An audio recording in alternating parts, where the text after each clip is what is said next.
FM radio, EDES Broadcast Group Incorporated.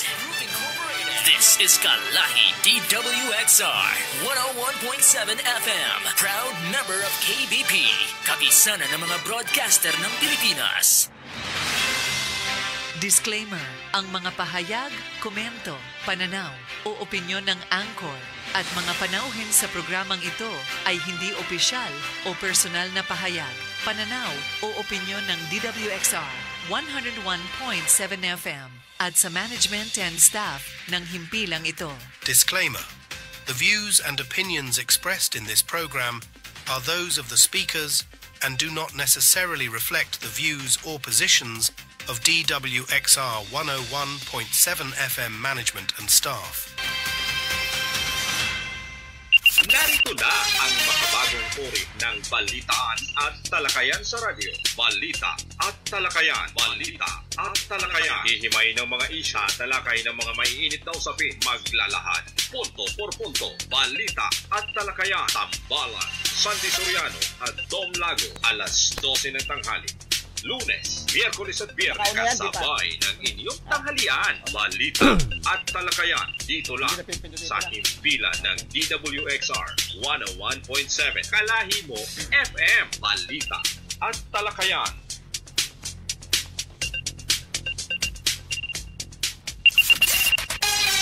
At ngayon, narito na ang tambalang Tom Lago at Sandy Soriano sa Balita at talakayan. Balita at talakayan. Okay, magandang tanghali po sa lahat ng nakikinig at sumusubaybay sa programang Balita at Talakayan. Kumusta po kayo? Ha? At syempre, bago po tayo magtuloy-tuloy sa ating programa, pakilala muna natin yung aking partner. Magandang tanghali, partner, at sa lahat pong sumusubaybay sa Balita at Talakayan. Ayun, medyo medyo makulimlim pero mabanas partner, napakainit sa labas. Oo. Bagamat paminsan-minsan ay umuulan. Sana tuloy-tuloy na yung pagganda ng ating panahon matapos na itong El Niñong ito. Oo. Actually, nag-declare na yung Pag-asa ng simula ng pag-ulan. Ayun. Oo. Magandang balita 'yan para sa mga ating mga kababayan na lalo-lalo na sa mga magsasaka partner. Oo. Ang problema, hindi naman tayo inuulan. Oo nga, Ambon lang. Oo. Pero yung partner kahit pa paano umaambon, kaya lang pagka biglang uminit, iba yung palit yung parang sumisingaw kasi yung banas. Oo. Dahil yung nag-evaporate siguro yung tubig. Kaunting basa lamang. Saka di ba yung ito'y nagiging sanhi minsan ng yung mga bata. Kahit naman tayo, di ba, yung biglang palit ng panahon, nagkakaroon ng mga sipon, ubo. Di ba, yung kakasakit katulad ko. Madami partner, madaming may mga ubo ngayon. At kasi pag mahina yung resistensya mo, lalo na yung mga bata, yung mga bata, pagka napalapit siya sa may sipon, madaling mahawa. Oo. At pagka nagkadikit-dikit yan, hawa-hawa na yan partner, yung sipon. Oo, kaya kailangan natin mag-ingat. Kahit pa sabihin yung umuulan, yung ambon, yung maambunan ka kasamang Sandy. Malaking bagay na talagang minsan tatamaan ka talaga ng trangkaso. Ayun. O kaya wag ho kayo magpaambon ha. Lalong-lalo na pagka yung ang buhok nyo ay kukunti na sa buwan-buwan nyo. hindi bali sana partner kung ang umaambon ay sa lapi Oo, ang mahirap din yung hindi ka maambunan. Oo. Saka Okay binabati ko muna yung may mga nagdiriwang ng kaarawan ngayon. Sino ba? Yung aking nga palang babatiin ko yung brother-in-law ko nandito ngayon, kadarating lang galing Japan. Birthday na ngayong araw na ito si Engineer Leo Pantoja. Ayan. Happy birthday Oo. At sana ay mabuhay ka hanggang gusto mo. Musi-musi. Musi-musi. Partner, anong balita ba? Alam ko nagpunta ka ng Paula at nagkaroon ng isang kaganapan diyan sa bayan ni Mayora Ina. At mukhang merong isang aktibidad na inilunsad diyan sa lugar ng Paula. Actually, napakapalad ho ng mga Polenyo dahil meron silang, hindi naman natin sinasabi, pinupuri lang ho natin yung mga magagandang ginagawa nitong si Mayor Ina Alegre.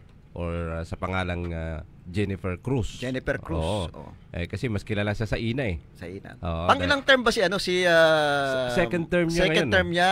Second term niya ngayon. So kung titingnan natin, dahil may nabasa ako dun sa kanyang pinaka-accomplishment report, napakarami yung kanyang nagawang mga infrastructure, yung kung matatandaan mo nung tinamaan na yung pola ng oil spill. Oo.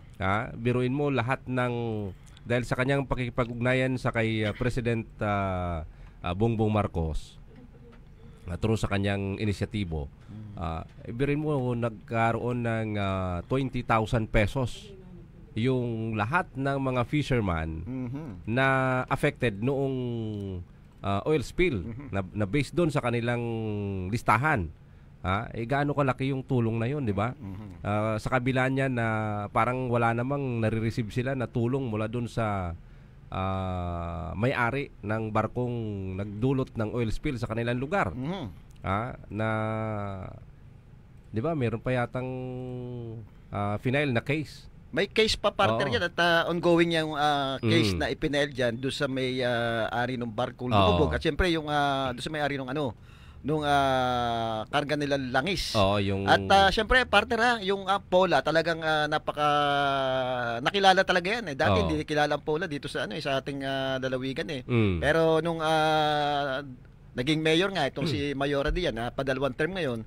Nakita mo yung progreso. Hindi lang nakilala talaga, hindi lang doon sa mga trahedya, pati doon sa mga mga development na nangyari diyan sa Pola. Maraming pagbabago diyan lalong-lalo na sa tourism kasi yung tourism yun kasi ang pinaka-banner program ni Mayor Ina Alegre, i-promote yung turismo ng ng kakayanan ng Pola sapagkat maganda naman kasi yung niyan yung karagatan niya, yung dagat niya, yung pinaka beach side niya, mga magaganda At saka hindi lang yan dahil may pagmamalaki yung Pola na may malawak ang agriculture din ito agriculture area niya at saka ngayon may mga likas na din ito yung kumbaga may mga falls din yata dito, ilog na magaganda. Hindi lang sa dagat yung bulubundukin niya. Yung bulubundukin niya ay maganda rin at mayaman sa prutas. Na siya naman sinusuportahan ngayon ng ating Congressman Panaligan na merong mga farm to market roads na ginagawa ngayon na sementado. Doon din sa parte ng Pola. May mga proyekto, Oo, madaming proyekto diyan si Congressman Panaligan. Kung makikita mo doon sa kanyang postings, marami yung nagkaroon ng inauguration na diyan sa mga farm to market roads na yan. So ngayon may ginaganap na interbarangay, yung Mayor Ina Interbarangay Basketball Cup at saka volleyball, softball. So ibig sabihin, ang sabi nga ni Mayor Ina, sa kabila ng mga unos na nangyari sa kanilang lugar, ay pilit niyang ibinabangon itong kanyang bayan para pasayahin at magkaroon ng banding. Particular yung mga kabataan na kaysa malulong sa masamang bisyo, dito na lang sa sports tutuon ng kanilang atensyon. May mapapala pa sila. Alam mo partner, napakagaling ding mayor nitong si Mayor Alegre, Ina Alegre kasi kung matatandaan mo dinaanan ito ng ng mga trahedya unos yung sinasabi nating oil spill. Oil spill na nangyari sa kanila. Malaki ang meron pa yung ASF. Malaking epekto do sa kabuhayan nila ito, pero ito si Mayor na talagang nakita mo yung kanyang katatagan na bagamat babae ito. Yung determinasyon niya na ibangon yung kabuhayan dito sa Pola. At nakita mo yung mga connection niya sa iba't ibang mga politiko, yung mga kilalang politiko, nakahingi siya ng tulong para ibigay dito sa mga mga taga Pola. At nakikita natin ngayon yung progreso, utay-utay na bumabangon yung Pola pamula do sa nangyaring trahedya. Nakikita yan, sinisimulan na ngayon, 'di ba? Yung sinasabi nating mga palaro diyan para iiwas yung mga kabataan sa mga masasamang bisyo, ay napakagandang proyekto yan. Napapanahon yan, partner. At saka meron pang gaganapin sa Pola ang pinaka-host ng Asian Basketball Tournament na maglalahok yung mga kalahok dito ay China, mga foreigners ang kalaban dito, Taiwan, Thailand, ay ang mag-host ay yung bayan ng Pola. Ba, ibig sabihin partner doon niya. gaganapin yung finals. Ibig sabihin partner niya, parang ano diyan sa tourism. Kikita ang Pola diyan, hindi lang ang Pola partner, pati yung ating lalawigan, kikita diyan sa mangyayaring event na 'yan. Oo. Dahil madami tayo mga bisitang darating iba't ibang nationality. Siyempre, hindi lang natin alam kung yung may mga hotel na badiyan na magaganda diyan sa Pola na pwedeng mag-stay. Yung ating mga although nakikita natin doon sa mga tabing dagat, mayroong mga resort na magaganda diyan na pwedeng tirhan ng mga participant na pupunta diyan na mga taga-ibang bansa. Pero yung impact nito kasi sa turismo nila, at least makikilala yung kanilang bayan na napakalit lang pala ng bayan na to, pero kaya nilang mag-host. Mababalita yan, international. At saka may nagtanong nga doon meron po bang tulong na participation yung provincial government? Dahil siyempre hindi maiwasang magtanong dahil siyempre isang malaking event yan yung isang tournament ng international gaganapin sa isang bayan. Na napakaliit na bayan na kung titingnan mo gaano ba kalaki lang ang budget nan. Kung titingnan mo anong class ba yung bayan ng Pola na yan, di ba? So maliit lang yung kanyang budget. Pero bakit kaya niyang mag-host ng ganitong klaseng event, di ba? Tapos ang Tamaraw team na naglalaro, yung nagre-represent sa probinsya natin, si Mayor Ina din ang humahawak niyan. So ibig sabihin, ganun siya kaaktibo doon sa mga big event na mga players natin na para makilala yung promotion ng kanyang bayan. Hindi yan partner, hindi lang yan national event, kundi international event yan. Ibig sabihin partner, iba-ibang bansa ang pupunta diyan. At syempre pagka ganun, makikilala talaga ng gusto yung yung Pola. Hindi lang ang Pola partner, pati yung lalawigan ng Oriental Mindoro. Pero alam mo yung sagot ni Mayor Ina, sabi niya, sana marinig ng ating gobernur. Ano daw yun? Mukhang ngayon ko lang kasi ano ba yung dapat marinig ng gobernador? Kasi may nagtanong ano ba daw yung tulong na naibibigay ng provincial government dito sa event na ito na gaganapin sa bayan ng Pola? Ang sagot niya, sana marinig yung tanong mo ng ating governor. Dapat naman siguro dapat naman siguro panawagan sa provincial government yung mga ganitong event na ang hindi lang naman ng Pola magbe-benefit dito Ang magbe-benefit dito buong Oriental Mindoro dahil pagdating yan, international yan, iba-ibang mga national yan. Syempre kasama ang Oriental Mindoro sa mababalita, hindi lang yung Pola. Kaya dapat siguro suportahan ito ng ating provincial government. Kung hindi ako nagkakamali, yung first game yata nung international basketball tournament na yun ng Asian ay gaganapin dito sa lungsod ng Calapan. Pero yung finals talaga ay doon sa kanyang bayan ng Pola sapagkat under renovation yung kanilang gym para i-aircon yung buong gymnasium. Baka naman partner aircon mo yan bigla namang mag-brand out. Baka naman sayang naman partner. Sana makipag-cooperate ang Urmeco pagka may mga ganyang event. Huwag tayong ipahiya. Sana magdilang anghel ka. Mahirap baka mamaya umulan lang ng konti minsan kasi nakakapagduda din pagka medyo lumakas yung ulan para nag-auto switch yung yung automatic ka? Doon sa depende sa patak ng ulan ewan ko baga kung ano yung kanilang ang gusto kasi natin marinig dito yung plano although meron silang plano pero kailan yung implementation. Pero ito yatang sinasabi mong Asian event na ito nagaganapin sa Pola ay kumbaga ay planado na. Talagang gaganapin na diyan at ayon sa sinasabi mo merong kahilingan si Mayor Ina na sana marinig paririnig natin sa provincial government. Sana may nakikinig. Na sana naman suportahan natin. Yung mga ganitong kumbaga isang tabi natin kung may politika man diyan ay isang tabi natin dahil ito ang magbibenepisyo nito yung ating lalawigan hindi lang naman ang Pola yung sa event na yan dahil iba-ibang national ang dadating diyan wala kasing malalaking heavy equipment na dumadating doon kaya ay mas maganda yata pagka mga heavy equipment sinasalubong. Sinasalubong. Pagka may heavy equipment sabay live. Sabay live. Oo. Okay. Pero sana Sana. kasi alam nyo, pagka yung napapansin kasi natin, pagka dapat sa kapakanan ho ng ating mga kababayan, dapat yun ang uunahin natin. Yan.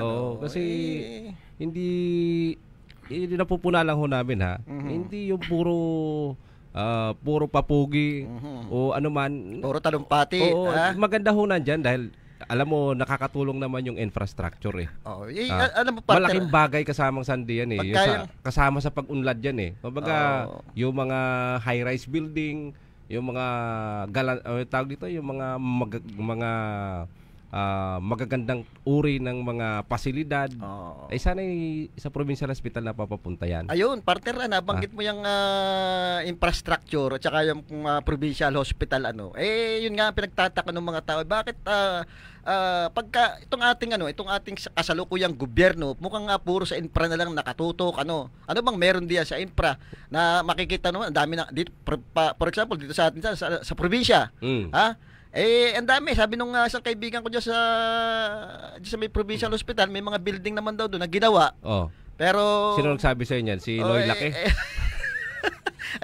Wala naman daw yatang kumbaga parang hindi naman nagagamit At sayang, sana dapat itutok naman natin doon sa kabuhayan yung mga livelihood program para sa mga kababayan natin kasi trabaho kailangan madami na tayong infrastruktura. Ang kailangan ng ating mga kababayan ay yung pangmatagalang trabaho, pagkain, yung agrikultura, yung i-develop natin. Hindi yung puro tayo nagpo-focus na lang sa infrastruktura. Ano bang lagi na kahit nga partner, napapansin mo yung mga gaganda pang karsada diyan sisirain nila para magkaroon lang ng infrastruktura. Bakit ganoon?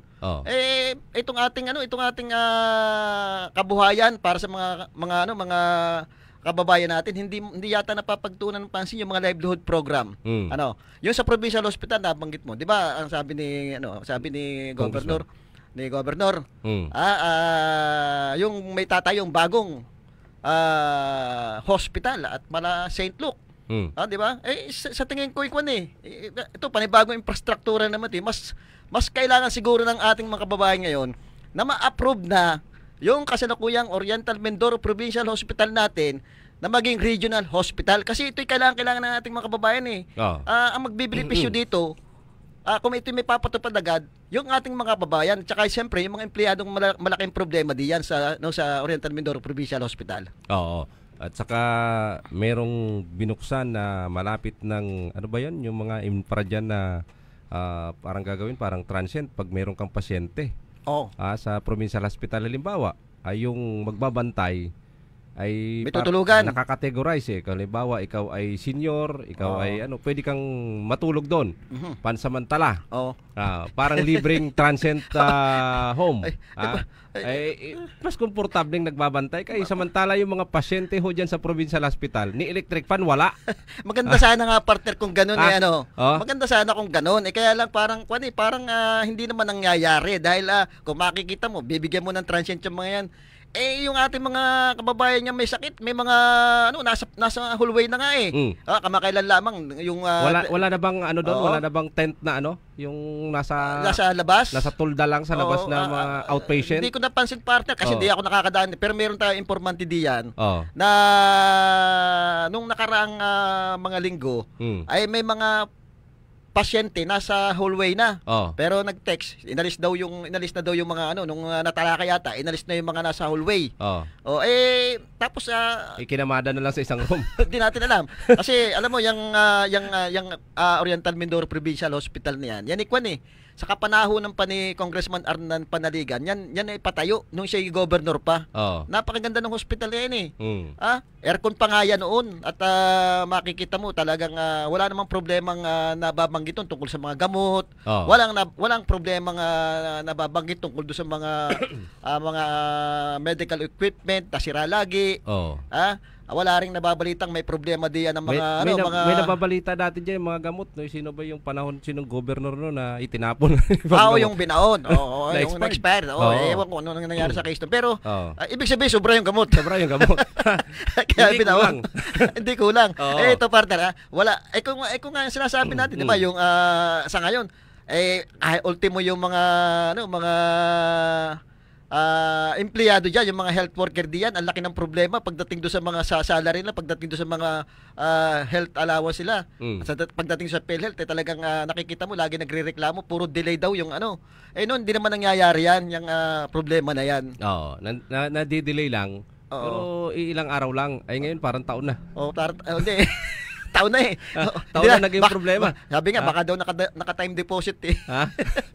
Pero at sa partner, nakita mo yung effort ni Congressman Arnold Panaligan para mapadali yung buhay, yung buhay ng mga kababayan natin na maging maayos kasi talaga namang kita natin may problema talaga ang kasalukuyan nating Oriental Mindoro Provincial Hospital at kitang-kita naman yan dahil doon sa mga reklamo ng ating mga kababayan. Ito ang ganda nung nangyari doon sa Kongreso na ipasa yung pagiging regional niyan, hospital. So pagkapasa ito, nagka-problema dito sa atin. Dito sa implementation at merong sinasabi na kumbaga pinagtatalunan ngayon kung saan ilalagay yung provincial hospital. Samantalang ang design talaga niyan nung ipinasa sa Kongreso ay doon sa sa kasalukuyang Oriental Mindoro Provincial Hospital. Ngayon kung masusunod, ang provincial government na doon itayo yan sa Ilaya, doon sa bundok, magtatagal pa yan. At syempre madideprive diyan yung ating mga kababayan na talagang mahihirap. Kung ngayon yan pa tutupad, magsisimula na. Hindi naman nakakapanghina yung parte niya. Sinasabi ng provincial government na sila nag-provide lahat yan, yung mga gamit diyan, sila ang gumastos diyan. Sino ba makikinabang diyan pag naging region nila, 'di ba? Mga taga Mindoro din. Hindi naman mapapaiba eh. Iyon nga yung sinasabi natin iba kasi yung priority. Ibig sabihin, wala namang masama kasi doon sa kanilang infra kasi yung priority, infra. Yung pera? Infra. Nabibing ako eh. Ibig sabihin, iba kasi yung kung yung prioridad mo ay kapakanan talaga kaagad. Although naman yan wala namang masama dun sa gusto nilang mangyari. Dahil hindi naman natin minamasama yan dahil kung mas maganda yung building, mas maganda yung pasilidad, at maganda, kumpleto ng equipment, kumpleto ng gamit, kumpleto ng doctors, kumpleto ng gamot, masaya ang buhay ng tao. 'Di ba? Mas madali. Kailan? Ultimo partner, kailan? Samantalang ito nandito na. National na hawak, DOH na. Pag sinabi mong national, lahat ng benefits diyan, ultimo yung mga doktor, yung mga health worker, national na magpapasweldo diyan, hindi na magkakaproblema. Yung mga medical equipment natin na naandiyan sa provincial hospital ngayon, madadagdagan pa yan ng mga magagandang medical equipment. Yung mga gamot na wala, may po-provide ng national yan. Di ba napakagandang tulong doon sa ating mga kababayan. Isipin mo, ang Batangas partner, napakalaking lalawigan din niya, pero wala namang provincial hospital yan. At saka hindi sana ganun karami kasamang Sunday yung mga kababayan nating pipila sa mga opisina ng congressman, sa mga opisina ng PCSO o ano man yan. Dahil nandyan mas marami kasi ang supply ng gamot, medical equipment na kakailanganin pag ito yung isang regional hospital. Sana ay mababawasan naman yung budget ng hindi masyadong mababawasan yung budget ng provincial government ng congressman para dun sa kanilang medical assistance, di ba? Actually partner, pagka na-approve lamang bumigay yung ating provincial government na ito ng paano ang klaseng pagbibigay? Yan natin. Iba yung bigayan. Ito yung iba yung magbigay na ito na ipatupad na yung regional hospital. Wag nang magtalo kung saan ilalagay yan. Makikita mo siguro yung mga kababayan natin tuwan-tuwa diyan dahil hindi na natin siguro kailangan yung sinasabing Mala St. Luke's na hospital. Akala ko Mala Paraiso. Ang importante maging regional na yan para may provide na ng national lahat ng mga pangangailangan diyan sa ang kailangan ngayon, yung urgent needs ngayon ng ating mga kababayan diyan na mabigyan sila ng maayos, mabilis at kumpletong serbisyo ng isang government hospital. Kasi diba? Iniisip ko rin partner kung ang sinasabi ng ni Governor yung Mala St. Luke's na hospital ipapatayo. Magkano bang budget na ilalagay diyan? Sa pagkakaalam ko siguro kung di ako nagkakamali 120 million at ito yata ay galing doon sa kung sinong donor nito, hindi pa natin alam. Kung sinong nagbigay nitong budget nito. Ano? Pero 120 million papatayo ko ng building. Nasaan yung Nasaan yung mga facilities na ilalagay mo diyan? Yung provincial hospital nga natin hindi may provide ng maayos yung mga facilities na kailangan. Hindi nga natin may provide ng maayos yung mga benefits ng ating mga health worker diyan. Hindi nga natin ay makapagbigay ng sasabihin natin pag minsan may gamot, pag minsan wala. Tapos baka building lang ang mangyari diyan. Sana naman ay kumpleto na ho yung mga diyan, yung mga tawag dito, yung mga syringe. Kasi dati kulang. May nag-donate ng syringe noon diyan meron ba? Yung alam ko nung time nung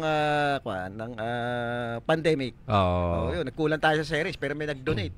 Alam mo ang doon ako bumibilib kay Congressman Arnan Panaligid. Pagdating doon kahit saan mapatayo yan, mapa-mayor, mapa-gobernador, mapa-congressman, alam niya yung prioridad na pangangailangan ng ating makbabayan di ba? Yung sa health, pakikita mo talagang nandiyan na i-provide niya yung mga hospital nung siya governor pa. Yung mga community hospital na i-provide niya diyan sa may parting south. So alam kasi niya yan yung mas kailangan ng ating makbabayan, yung health na i-provide niya. Talagang dinadagdagan niya yung mga budget na mga yan. Kasi yan yung mas kailangan ng ating mga kababayan, yung prioridad. Hindi yung basta ka na lang makapagpa-impra project. Akala mo, hindi naman doon nakikita yung kaunlaran ng isang lalawigan, isang bayan, doon sa dami ng infrastrukturang pinagagawa mo. Makikita mo yan pag maayos yung lagay ng iyong mga kababayan, yung iyong nasasakupan. Kumbaga, may mga libreng edukasyon diyan, may matatag na trabaho yung mga kababayan mo. Doon makikita na siguro may na maunlad yung yung nasasakupan mo. Ang isa kasi sa akin isa ho sa tinitingnan ko na pamantayan na maunlad ang isang komunidad. Kung kukunti yung pumupunta sa hospital dahil malusog. Pag malusog ang mamamayan, lahat ay naghahanap buhay ng mas maayos. Kukunti ang gastos ng gobyerno. Kukunti ang gastos ng gobyerno. Kasi wala kang anuhan lagi ng financial assistance para doon sa medical assistance na yan. Siyempre, kaya ka magiging malusog, ay siyempre, kumakain ka ng ayos. Healthy, may pagkain, may trabaho. Di ba? So, hindi yung kagaganda ng karsada, sisirain. Para may infrastruktura lamang. Tatanong natin bukas sa DPWH. Hindi katulad nung kay Congressman Arnan Panaliga, pag nagpagawa ng karsada yan, parang to market road. Makikinabang ang mga magsasaka. Hindi ba road to my farm? Ba yun? May alam akong ganyan nangyari sa city. Tinatalakay namin nun yun Merong ganyan. Nangyari. Nangyari. Road to my farm. Road to my farm. Hindi dapat farm to market road. Yun may vested interest pagka ganun Hindi ba yung mga heavy equipment nagtatambak sa dapat tambakan? Parang may kakilala ko pati ko lang partners yung kaibigan natin si paring Gilbert Machimura ay nakikinig sa atin sa programa natin. Siyempre babatiin ko rin si dating Vice Governor Jojo Perez. Alam mo sa isang event sa isang event may nakita ko na itong si Vice Governor yung kasalukuyang Vice Governor AJ Palco na ngayon tatakbong congressman ng South ng 2nd District. Mukhang pinupuri si Sino? Dating Vice Governor Jojo Perez. Alam mo naman ang dami maglalaban dito. Ilan ba? Sabi 6 na daw. 6 na. 6 na sabi doon sa nabasa kong post. Nag-file ka ba? Hindi pa. Hindi pa. Sabi ko, yung ninong ko tahimik yan. Pero baka maya, ninong Jake, baka mamaya mag-file na naman yan. Pero, partner sa 6 na yan, ang tingin ko, partner, mas nakakaungo siya. Hindi dahil sa sa analysis lang natin ito. Ito si Vice Governor Jojo Perez, kasi ito naging mayor, matagal naging Vice Governor. Naging Vice Mayor. Naging Vice Mayor. Kumbaga talagang pinanday na ng panahon din sa panunungkulan at nakita mo naman yung performance niya nung siya ay Vice Governor pa kung paano siya tumutol doon sa mahalagang issue na kinakaharap ng ating lalawigan ng panahon katulad sa mining partner. Kaya makikita mo meron itong napatunayan. Meron itong napatunayan Kaya akala ko si Mayora ina na yung yung hindi, tatawag. tabayan natin din. Tatawag siya. Kaya regards syempre babatiin ko na rin partner yung yung ating dating mayor at dating congressman si House Deputy Speaker Salvador Doy Leachon. Balita ko lalaban ng mayor yan. Ayun ang naririnig natin partner, talagang ito action man ito. At hindi mo ito kailangan kumbaga sa kampanya partner, hindi ito mahirap dalahin. Dahil nakita mo naman partner yung mga performance yan, yung mga nagawa niya na hanggang ngayon tumatatak sa isipan ng ating kababayan. Pag sinabi mong action man, di ba nung yung mga sa health, yung orange card, yung sa okay, meron yata tayong mamaya natin. Nasa linya ho natin si Mayor Ina Alegre po ng Bayan ng Pola. Pababatiin ho natin. Mayora, good morning po. Good morning sa lahat po na nakikinig sa inyong balitaan. Kasama ho natin si salamat po. Kasamang Sandy, yung aking partner dito sa ating programa. Ay, oo. Ay, Mayora, magandang hapon po. Mayora. Magandang tanghali po. Ito pa yung kukumustahin namin. Kumusta ang ginaganap na evento sa inyong bayan ngayon? Right now po, talagang sobrang thankful ako. Siyempre doon sa mga nag-organize ng ating yung department heads po natin, sina Coach Benji, yung si MA po, yung municipal administrator natin, and siyempre sa lahat ng mga barangay officials. So, mga barangay captains na nag-participate po para sa ating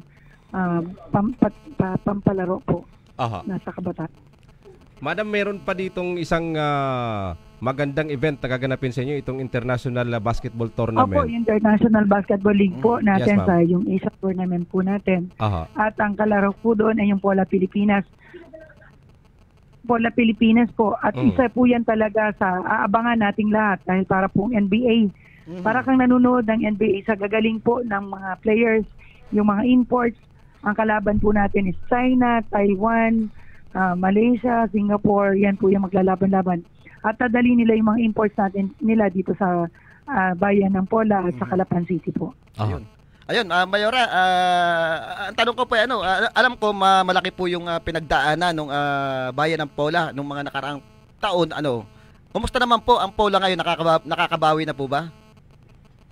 We're trying our best na makabangon, lalo na sa Fisher Folks. Pero kailangan tuloy ang laban, tuloy ang hanap buhay at tuloy ang buhay. Kasi kung hindi naman natin gagawin ito at bibigyan natin ng tayo na lulungkot, no po.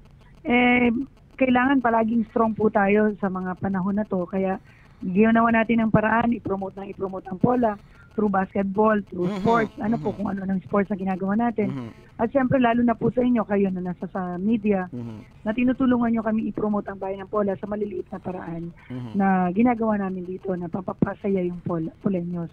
Kasi meron kaming fiesta, meron kaming mga maliliit na ino-open dito. Nandito lang kayo para sa amin, hindi nyo kami iwanan. Ayun. Yes, ma'am. Opo. Mayora, tatanong ko lang po sapagkat alam natin ho na hindi masyadong alam pa yan ng lalawigan ng Oriental Mindoro, itong mga event na ginaganap sa inyo. Tatanong ko lang po, medyo malaki ang gastos dito bilang isang host ng ganitong klaseng international competition. Ang budget po ba ay galing mismo sa bayan lang ng Pola? Actually, wala pong gastos ang bayan ng Pola. Ang gastos ay personal na gastos natin. At the same time, yun pong ating mga sponsors. No? So, good thing yung mga sponsors, hindi tayo iniiwan, hindi tayo binibitawan.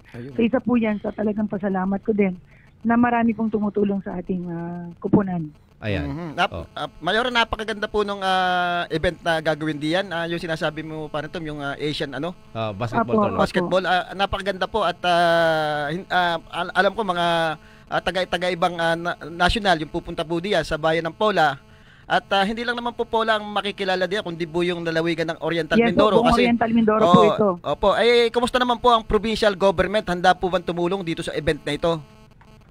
In fact, hindi ko pa po nakausap ang ating gobernador. Malay niyo naman po. At marinig na po kayo, baka tumulong naman ang gobernador. Ayun. Pero ma'am, wala kayong coordination with the governor para doon sa event na ito?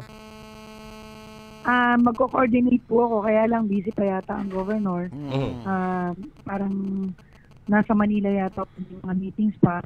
Nagpapaset ako ng meeting para at least ako personal mismo ang pumunta, lalo na sa gaganapin sa Calapan City. At kay Mayor Malu Murillo din, dadaanan ko rin para magamit natin yung gym ng Sentrong Kabataan at yung kanilang mga ibang hotels dyan sa Calapan City. Isa yan sa hingi nating tulong sa Calapan City. Mayora, may isa sa mga inaabangan ho ng mga kababayan natin sapagkat lumutang yung mga tarpaulins ninyo na pakilala ng nandun yung inyong mukha at ang inyong bayan na pinopromote. Isa sa mga inaabangan ho nila, ito ba si Mayor Ina Alegre na binansagang Lady Tiger ng Oriental Mindoro? Lalabang gobernador? Oo. Naghihintay lang po tayo kung anong gusto ng taong bayan. Pero ako, alam niyo naman na wala naman akong masyadong dito sa Pola. Mahal po ako ng Poleños. At isa yan sa pinapasalamat ko. Kaya talagang kung magdidesisyon ka, mahihirapan ka magdesisyon, lalo na kung ang iwanan mo ay mahal na mahal mo. Ayun. Mayora, kung sakasakalig po kayong magdidesisyon nga, meron po ba kayong kinakaanibang political party o dyan sa nasyonal? Right now kasi marami naman tayo, lalo na sa political parties. Nandiyan lang naman at kung saan siguro tayo pupunta, hindi naman kailangan makipag-agawan, no? Kasi kung mga kaibigan naman natin yung nasa taas. Napapabalita, Mayora, na isa daw kayo sa mga personal choice na i-appoint bilang DOT Secretary, banda-banda riyan. Nako. Medyo mahirap po yan. Mayor po muna ako, Mayor. Sakali, Mayora, kayo ba'y willing tanggapin? Maganda po yung offer na yan. Kaya lang, kailangan pag-isipan po taga lahat ng desisyon na mangyayari at magagaling. Alam mo yan, hindi ganun kadali. Kung DOT Secretary, why not? No? Napakalaking edge yan para sa mga Poleños at edge para sa akin as simpleng tao ng mamamayan ng bayan ng Pola. Pero mas priority ho, siguro mas maganda maging gobernadora muna. Why not? No? Darating tayo dyan. Okay. Darating tayo sa darating na panahon. Po. Mayor, magtatanong lang po, tatanong ko lang po uli kung ano na po yung update ngayon doon sa mga biktima ng oil spill. Right now po yung oil spill natin, nandiyan pa rin eh. May problema nga po tayo doon dahil paulit-ulit lang. Ito po ba tinanggap na ninyo na tapos na? Supposedly po, kaya lang may lumutang ulit ng mga 2 weeks ago. Tapos kung maglalakad po kayo sa ating dalampasigan, makikita niyo yung maliliit na tar balls dun sa ating mga dalampasigan. Yung po bang binibigay na pera, yung ayuda binibigay, yung po ba ay tulong pa lang o yun na po yung kabayaran doon sa mga biktima?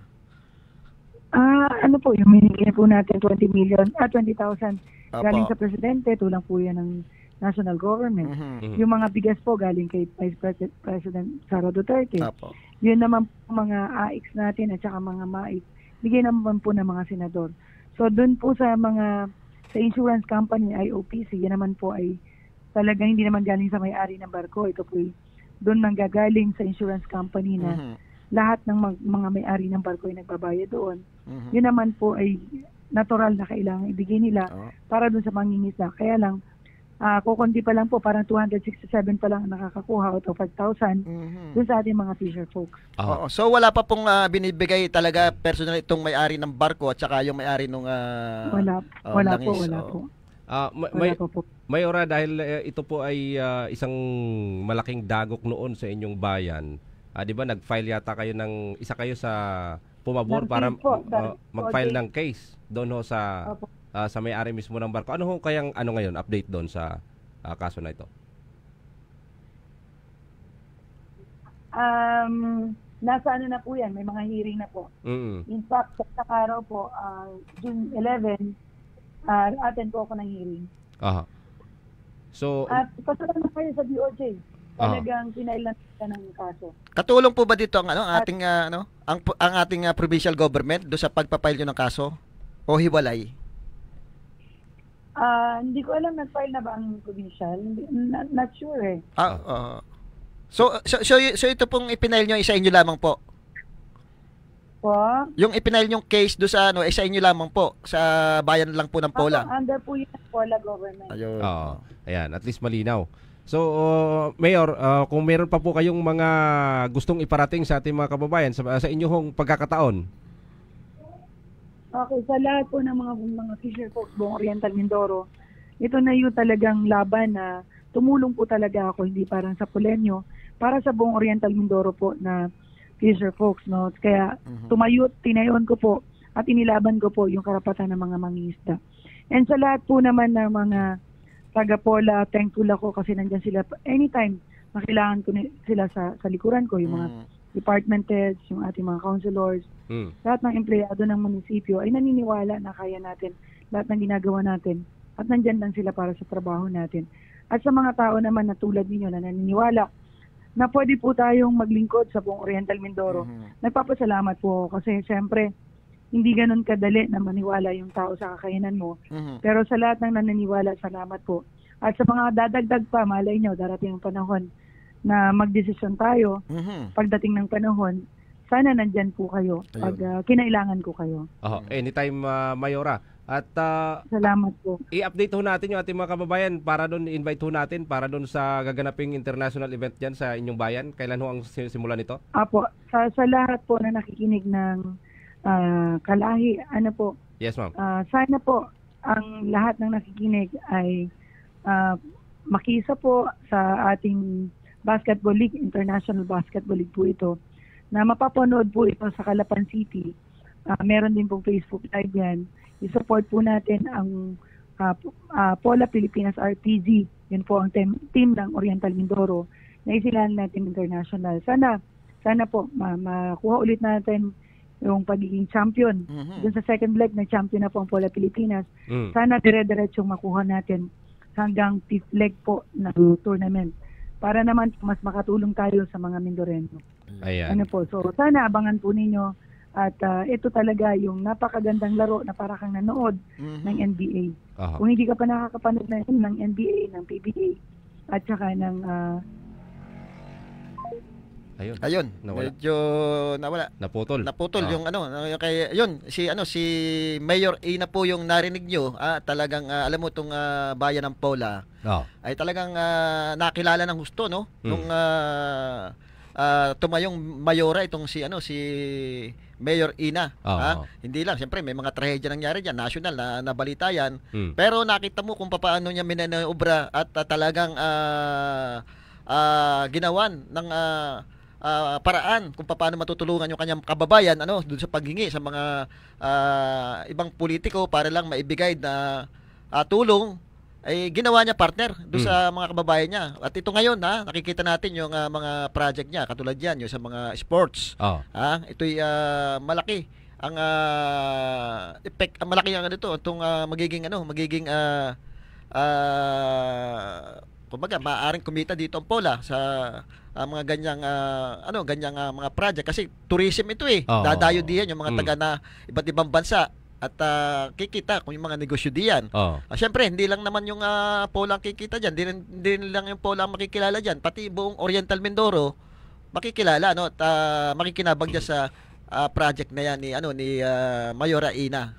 Alam mo, kasamang Sandy, ang pagtulong kasi sa yung kababayan, sa yung constituents at sa pagpapaunlad, pagpo-promote na yung lugar. Hindi mo kailangan kasing basahan ng verses yan kailangan isa-isip mo lang yan at saka mo siya ilalapat doon sa iyong mga kababayan. Mahirap partner kasi yung verse babasahin mo, baka mamaya mali pa. kasi may kanya-kanyang interpretasyon yung bawat tao. Kaya nga Kaya naniniwala ko tayo dito na malaking magagawa ho ng babaeng ng mayorang ito. Sapagkat kita mo naman kung paano niya ginawa at kumbaga kung paano niya hinubog yung kanyang bayan para ipakita sa mga Mindoreño na ganito kakatatag ang maliit naming bayan, katiting lang yung bayan ng Pola. Ilang barangay lang yan. Tapos kung hindi mo sasadyain, hindi mo pa mapupuntahan yan, kasamang Sandy, sapagkat wala namang bypass road na para pumunta lang sa bayan ng Pola kung hindi mo sasadyain talaga.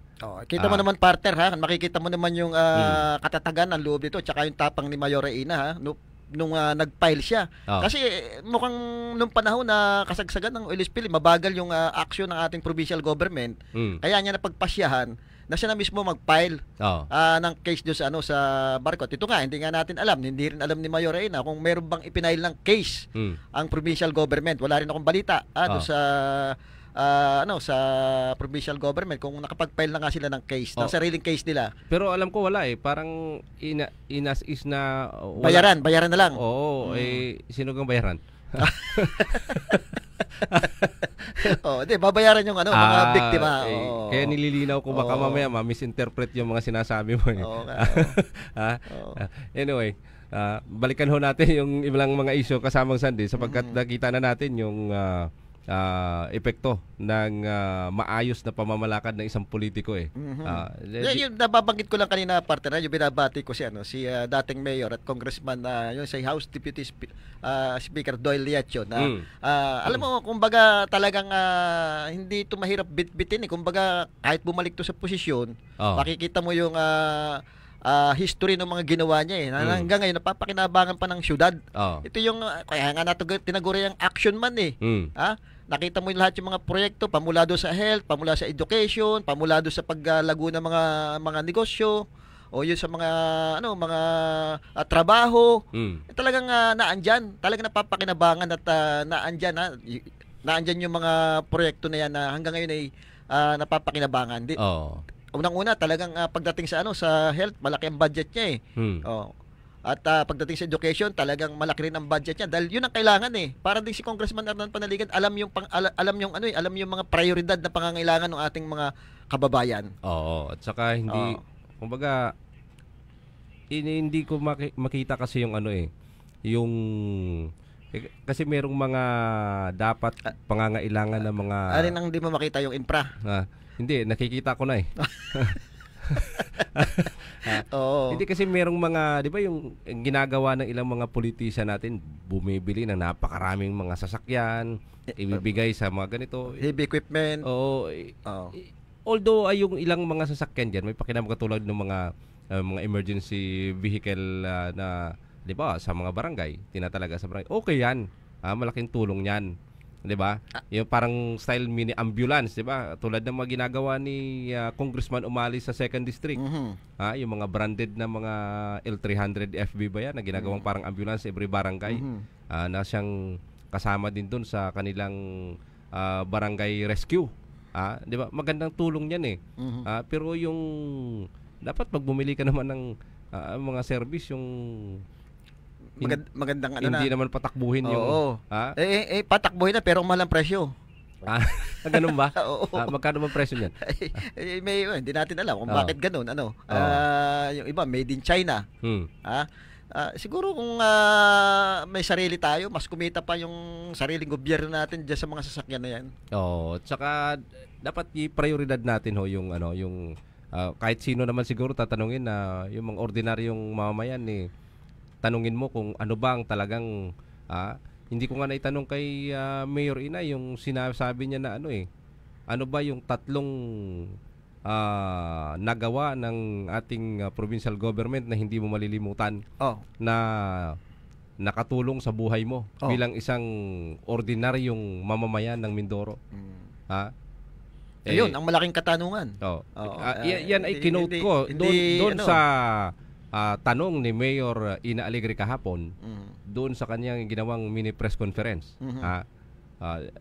Sa iyo, meron ka bang matatandaan? Sa akin? Wala akong kasi nakikita ko puro puro yun, mga infrastruktura Ang nakikita ko doon sa alin ba yung ginawa sa akin? Yung may epekto sa buhay mo na hindi mo makakalimutan. Wala akong matandaan Ibig sabihin hindi ka affected. Hindi ako hindi kasi ako nakakapunta ng provincial government ng Kapitolyo. Pag may nilalakad lang akong mga papeles, akala ko nakakapunta doon. Pero yung nakikita ko sa sa kabuuan, yung mga infrastruktura. Madami. Yung mga yan, katulad ng mga dancing fountain na yan. Yan, nakikita natin. Kaya lang, sa aking kaisipan, siguro, ang dami ng infrastruktura. Sana naman yung kabuhayan naman ng ating mga kababayan, yung livelihood project ang pagtuunan. Sa bawat bayan, magtayo yung agrikultura. Paunlarin natin kasi ngayon napakahalaga ng agrikultura. Yan na yung yan na yung kita mo naman ultimong gulay dito sa atin, napakamahal. Ang bigas hindi bumababa. Hanggang ngayon napakamahal pa rin. Pero alam mo, natutuwa ako sapagkat siguro narinig ng mga kinaukulan yung lagi nating dinidiscuss na bakit hindi kayo mag-identified ng isang bakanting lote sa isang barangay para gawing garden o barangay gulayan, di ba? May nakikita ko, meron ng mga gulayan. May talong,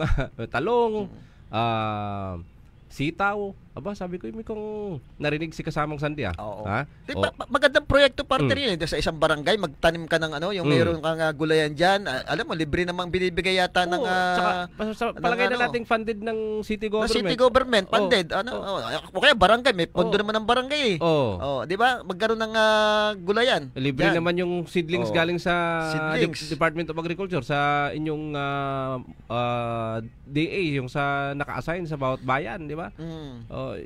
So bakit hindi natin linangin yung mga ganitong klaseng pagkakataon para hindi yung mga seedlings hindi mabulok, di ba?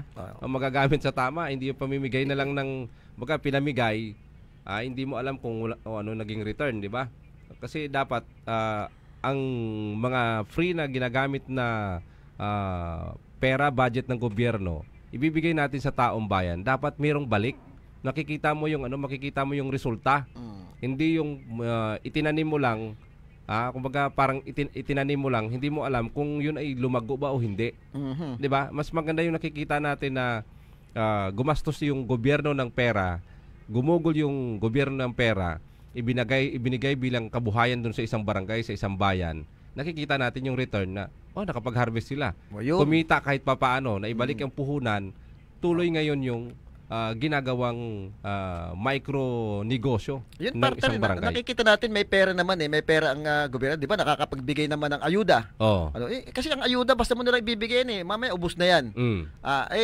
Saka one time lang yung ayuda. One time lang yun Kahit sabihin natin laging may ayuda, ganun pa rin nauubos yun kung binibigyan mo yan ng mga trabaho, kumbaga yung livelihood, na pagkakakitaan, hindi yung laging nakaasa sa gobyerno. Kasi pag alam mo naman minsan yun ang gusto ng mga korap na politiko, yung laging nakanganga sa kanila yung mga kababayan natin. Lagi nakasahod ang palad. Para nga naman magkaroon ng utang na loob. Akala naman ng mga kababayan natin sa kanila galing yung pera. Hindi nila alam, galing din yung pera na yun doon sa mga nagbabayad ng tax. Sa atin. Sa atin. Sa atin lahat. Sa atin lahat. Kaya sinasabi natin, sana ang gawin ng ating gobyerno, bigyan ng mga livelihood program lahat bilang ang Calapan City. Di ba? Lahat ng ang barangay dito, bigyan mo na yun. Sinasabi nating suporta pagdating sa agrikultura, kung may mga bakanting lote ron na pwedeng pagtamnan, lahat. Gawin pala isdaan. Mapala-isda, kung may mga ilog, di ba? So, mayroong pagkakakitaan. Katulad ng sabihin natin sa salong, suportahan natin yan. May tabindagat yan, magtayo ka ng yung mga fisheries diyan, suportahan mo ng ayos. Mabibigyan mo ng trabaho, di ba? Bibigyan ka ng fishing gear. Para dun sa mga mangingisda natin, magbigay ng mga net. Siyempre, yung market, bahala na ang gobyerno kung paano sila magkakaroon ng market yan. Di ba?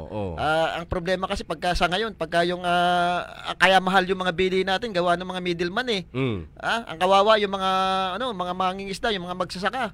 Bibili nila ng mga negosyante ng napakamura, bebenta sa mga tao, napakamahal. So dapat merong control din dapat sa ganon. At saka may monitoring. Kasi hindi pwedeng ibigay mo lang yung tulong na walang monitoring yan. Kasi dapat may protection din sila. Kasi dapat may return yan Halimbawa, nag-invest ka, parang nagninegosyo din kasi yan Kaya lang sa gobyerno, may balik lang yung puhunan para dire-diretso yung kabuhayan sa isang barangay, sa isang bayan. Okay na yung mabalik yung puhunan 'di ba? Hindi yung puro ka na lang bigay. 'Di ba? Dapat sa sunod na bigay mo, lalaki na yung ano nila kasi yung una mong ibinigay, nandiyan na eh. 'Di ba? So dadagdagan mo na lang siya para mas lalong marami ang makikinabang. Hindi yung puro ka na lang bigay tapos ubos. Bigay ulit. So walang nangyayari, paulit-ulit na lang na ganoon ang nangyayari, 'di ba? So kawawa naman yung ating mga kababayan. At sa tingin ko mas kumikita yung mga nangungumisyon diyan. Ano yan lagi, yung mga nangungumisyon, yan ang problema eh, ano. Yung mga komisyoner ano. Yung mga komisyoner. Kaya maganda pala yung kursong komisyoner. Partner, kanina meron akong nakita sa isang Facebook page na meron na pala tayong na nakakagawa na pala tayo ng mga barkong pandigma natin, yung sarili natin. Yung ating bansa. Ito partner yung ito na yung siguro yung sinasabi ni Congressman Arnan Panaligan, yung maging self-reliant tayo, reliance tayo do sa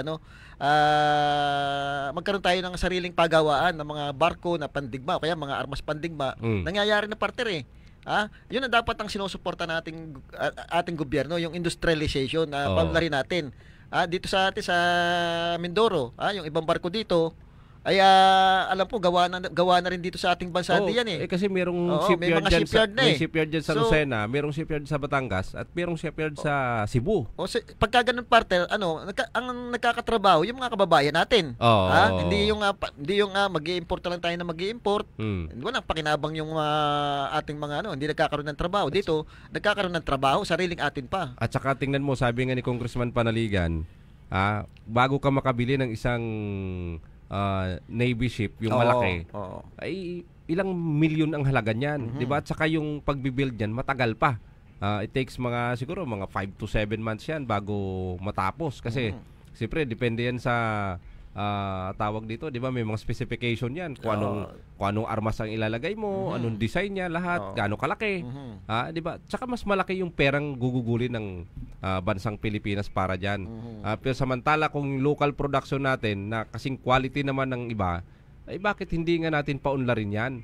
Kasi yung imbis na ibang bansa yung makikinabang doon sa trabaho, mga kapwang Pilipino na lang natin kasi madami naman tayo dito mga skilled worker. At saka marami tayong mga magagaling dito, mga engineers na pagdating sa ganyan, malikhain ho yung mga Pilipino. Sa daming mga Pilipinong nagtatrabaho sa ibang bansa, di ba? Isipin mo sa Japan, napakaraming Pilipinong mga galing na mga welders diyan. Isipin mo partner nung maliberate ang Korea. Isa pa tayo sa tumulong diyan eh. Galing sa gera ang Korea, tayo established na tayo ng panahon na yun. Anong tulong ang bigyan? Nagpadala tayo ng mga sundalo diyan para ma-liberate sila, para nung pagkatapos ng gera, nagbigay din ng tulong ang ating gobyerno, ang pinadala diyan mga mekaniko. Tinuruan magmekaniko yung mga Koreano. Ano nangyari? 'Di ba? Sila yung nakabuo ng mga sasakyan, yung Kia, Hyundai, mga Tayo nangyari? Naka-stack tayo doon sa Saraw, sa mga sa mga jeep. Hindi kasi nasuportahan ng gobyerno yung ating mga magagaling na mekaniko. Siguro kung noon pa nasuportahan niya, nakapag-develop tayo, isipin mo yung trabahong makikreate yan. Lahat nung yung sasakyan ng gobyerno na lamang partner na sinasabi mo, mga red plate, ang dami yan. Puro imported yan. Kung sa Pilipinas yung gagawin, isipin mo trabahong bibigay niyan. Yung kitang ibibigay niya sa ating bansa pa. Iba pa yung yung mga sasakyan na ginagamit ng mga pribado. Yun nga 'di ba? Ngayon meron tayong sinasabi na yung jeepney ipe-phase out. Ano nangyari ngayon, 'di ba? Meron tayong mga inventor ng jeep, yung Francisco Motors, 'di ba? Meron silang ini-offer, napakamura. Magkano lamang, wala pang 1 milyon compared do sa imported na jeep na ini-import ngayon ng Pilipinas, nasa 2 million pa yata yun plus. At saka meron silang diba? Parang Egypt yata yung electronic yung Egypt na china-charge lang. Yung Egypt yun ang sinasabi ni Kwan lagi kong nakakatuwa kasi si Congressman Arnan Panaligan pagdating sa mga national issue. Yung mga sinasuggest niya talaga pang national yung pagiging self-reliant natin, katulad pagdating sa agrikultura, paunlarin natin yung ating agrikultura, hindi na dapat tayo nag-i-import. Pagdating dito sa industrialization, paunlarin natin yung paggagawa ng mga barkong pandigma, pati yung mga paggagawa ng mga kung ano sasakyan. Sama-sama na yan. Yun talaga kailangan natin yung mga ganung bagay, partner. Ang problema nga, Base nga doon sa kanilang ginawang, 'di ba, nagkaroon ng consultation with the Department of Agriculture. May patawag yung Congress para doon, bakit tinatanong, lalo na doon sa ginawa nilang revision, yung pagre-revise ng sa Rice Tarification Law. Oo. 'Di ba? Yung una nilang tinanong doon ay bakit mas prioridad ngayon ng Department of Agriculture yung importation. Samantalang napakalaki ng pondo ng Department of Agriculture para paunlarin, dinoble. 30 billion. Naginawang 30 billion yung budget para doblehin yung kanilang pondo para tulungan ngayon yung ating mga magsasaka kung paano linangin at doblehin yung kanilang suporta para dun sa ating mga manggagawang magsasaka, 'di ba? So bakit ganun pa rin? Priority pa rin yung sa programa nila yung pag-i-import ng bigas galing sa ibang bansa. Ano ba meron sa importation? Yun ang kine-question ni Congressman Arnan Panaligan, yung problema ng mga magsasaka, kasi pag importation 'yan, laging talo yung mga magsasaka eh. Mura, kaya namura ang namura yung kilo ng palay gawa doon sa mga import na bigas eh. Kaya so sinasabi bakit hanggang ngayon nakatutok pa rin tayo sa sa importation. Hindi naman sinasabi yan, hindi naman yan biglaan. Pero dapat nababawasan na. Kaya nga. Pero wala na tayong oras kasama sa atin. Bago tayo batiin ko lang yung mga nakikinig sa atin, si parang Gilbert Machimura. Batiin ko na yung kapatid ko, si Pastor Soner Soriano, nakikinig from USA, si Ma'am Hansi Mayoralgo, si Sir Jester Medrano Joaquin. Brand out daw doon. Talaga namang yan hindi na nakakabigla pagka yung brand out ang pinag-uusapan eh. At syempre si Konsyal Wilson Lozano. Problema din kasi sa mga kababayan natin ay gusto lang ayuda, ayaw magtrabaho. Marami ng attempt ng city government dati sa pamumuno ni Kong Arnan C. Panaligan, House of Representative, Co-op at pondo para sa kababaihan. Kasi nga may kasalanan na rin dito, kaya nga ayaw magtrabaho ng mga ito. Nasanay na. Sinanay na ng mga politiko. Dapat dito, pag binigyan mo ng proyekto, binigyan mo ng project, ng livelihood program, hindi lang basta ibibigay yung pera. Dapat sinusubaybayan mo kung anong ginagawa ng mga yan. Hindi lang doon sa ang pagtulong mo, hindi lang doon nagtatapos sa pagbibigay ng pondo. Dapat kumbaga kung ano yung mga livelihood nila diyan, mga ibebenta nila diyan, merong suporta ang gobyerno kung paano nila madidispose yung mga livelihood project nila diyan. Walang pinagkaiba kasamang sandiyan sa sa mga proyekto ng reforestation program na nagkaroon tayo ng tree planting pero hindi na natin inalam kung nabuhay o wala hindi. Na. Yung dapat sustainable yung yung pagtulong, hindi lang yung katulad yan sa magsasaka. Bibigyan mo ng pera yung mga yan. Hindi alam kung anong gagawin sa pera. Ang mangyayari diyan, maaari pagsugal pa nga yan. Kaya pambabay, pasabong. So dapat talaga pinapakita mo, tinutulungan mo hindi lang doon sa pagbibigay ng pera, kundi doon sa mga proyektong gagawin nila, nakasubaybay ka. Iti-train mo sila kung paano mo kumbaga pagtatanim, paano mo paunlarin yung pagtatanim, o paano mapagagandahin yung ani, at syempre yung pagkatapos noon, paano mo sila alalayan kung paano mabebenta yung saan mo i-dispose yung mga produkto nila. Dapat meron kasing coordination yan with the barangay officials. Kasi unang aalam yan ng pangangailangan ng kanyang kababayan yung kanyang mga barangay officials. Ano bang capable, ano bang pwede doon sa kanyang area na pwede maging proyekto ng kanyang barangay na pwedeng hingiin ngayon sa kanyang munisipyo na para ponduhan na tulong para sa kanyang mga kababayan, di ba? Kasi kung isang munisipyo lang niyan, tatanungin, sige, magbibigay kami ng pera, magbibigay kami ng halimbawa ng budget. Pero ano ang ilalagay nyo dyan sa lugar nyo? Baka mamaya gusto nyo magpalaisdaan sa San Vicente mo ilalagay, di kayo wala naman pwedeng Wala naman doon. wala naman Oo. diyan. Oo, Di ba? oo. Dapat kung ano yung suitable doon sa iyong area.